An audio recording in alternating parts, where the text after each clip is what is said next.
Also breaking tonight, a report just released detailing trips made by the superintendent of Pittsburgh Public Schools. The school board spent hours going through every line. Andy Sheehan was at the meeting and has details you'll see only on KDKA. An unauthorized trip to Cuba, millions of dollars in no-bid contracts, paid consultant fees. The Pittsburgh School Board tonight heard the results of an investigation into these and other matters. Pittsburgh School Board members arrived for a closed-door meeting to hear the findings of this much-anticipated report on the actions of their Superintendent Anthony Hamlet.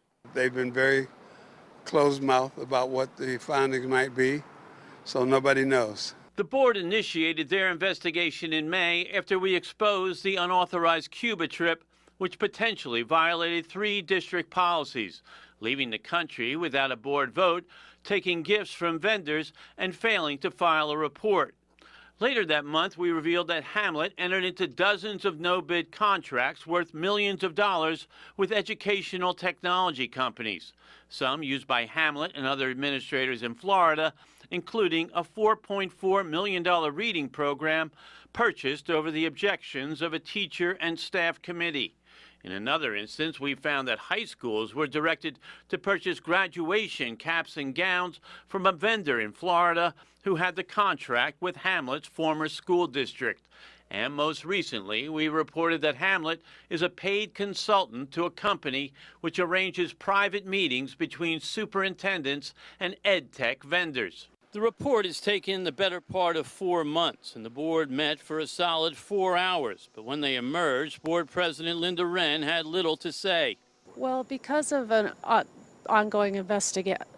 other ongoing investigations, we can't really comment at this time. The board said it will not discuss this investigation until 2 others are completed, one by the State Auditor General and the other by the State Ethics Commission.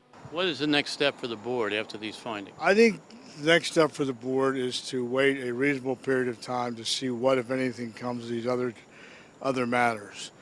If it appears there's not going to be any resolution of those, the board will consider steps to take to address whatever concerns they have as a result of what they've heard tonight. So the questions remain. Again tonight, the school board has no comment and the public remains in the dark about the actions of its superintendent and the use of its tax dollars and resources. At the Board of Education in Oakland, Andy Sheehan, KDKA News.